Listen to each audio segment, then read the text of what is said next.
ஒரு எம்டிய விஷ் பண்ணனும் கூட தெரியல. Good morning ma'am. யாரை எந்த இடத்துல வைக்கணும்னு எங்க அண்ணனுக்கு தெரியவே மாட்டேங்குது. Good hi morning Bharathi, sir. வந்துட்டீங்களா?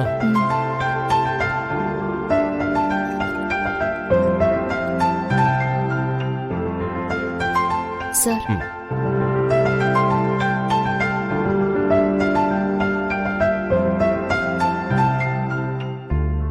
பாரதி, இன்னையில இருந்து பார்ட்டிவேர் செக்ஷனை லான்ச் பண்ற வேலையை ஸ்டார்ட் பண்ணிடுங்க. ம். உங்களுக்கு இந்த ப்ராஜெக்ட்ல ஹெட்டா இருக்க போறது மித்ராவோட ஃபியூச்சர் ஹஸ்பண்ட், என்னோட பிரதர் இன் லா. நீங்க தான் அவருக்கு அசிஸ்டண்டா இருந்து இந்த ப்ராஜெக்ட்ல ஹெல்ப் பண்ணணும். Sure sir. அப்புறம் இன்னொரு முக்கியமான விஷயம், இந்த பார்ட்டிவேர் செக்ஷனோட மெயின் இன்சார்ஜ் நீங்க தான். Thank you sir. After lunch meeting இருக்கும், அப்போ உங்களோட நியூ ஹெட்டை நான் உங்களுக்கு இன்ட்ரடியூஸ் பண்ணி வைக்கிறேன். ம். இன்னும் 3 மாசம் தான் டைம் இருக்கு பாரதி, அதுக்குள்ள ப்ராஜெக்ட் லான்ச் பண்ணி ஆகணும். பண்ணிடலாம் சார். சரி, நீங்க கேபினுக்கு போங்க, நான் அப்புறமா கூப்பிடுறேன்.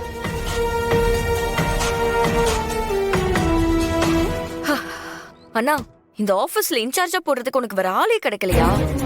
ஏ மித்ரா, என்ன ஆச்சு உனக்கு?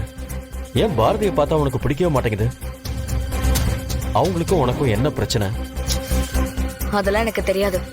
ஆனா அவளை நம்ம பார்த்தாலும் எனக்கு பிடிக்கவே இல்ல. அது எப்படி ஒருத்தங்களை பார்த்தாலே பிடிக்காம போயிடும்? நானும் உன்னை வந்ததுல இருந்து பார்த்துக்கிட்டே தான் இருக்கேன். பாரதியை நீ ஏதாவது சொல்லிக்கிட்டே இருக்க. அப்போ உங்களுக்குள்ள ஏதோ நடந்திருக்குன்னு தானே அர்த்தம்? அப்படிலாம் ஒண்ணும் இல்லண்ணா. அப்புறம் என்ன மித்ரா, ஜஸ்ட் ரிலாக்ஸ்.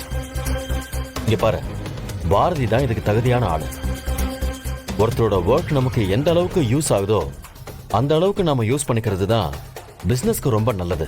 அவளை நீங்க லேபரா ட்ரீட் பண்ணா பரவாயில்ல, ஆனா உங்க சொந்த தங்கச்சி மாதிரில பாத்துட்டு இருக்கீங்க. இங்க பாரு, கண்டிப்பா அப்படிலாம் கிடையாது. எனக்கு தங்கச்சின்னா அது மித்துவும் அபியும் மட்டும்தான். பாரதி ஜஸ்ட் ஒரு நல்ல staff. She is a good character. மற்றபடி அவங்களுக்கு ஸ்பெஷல் ட்ரீட்லாம் எதுவுமே கிடையாது.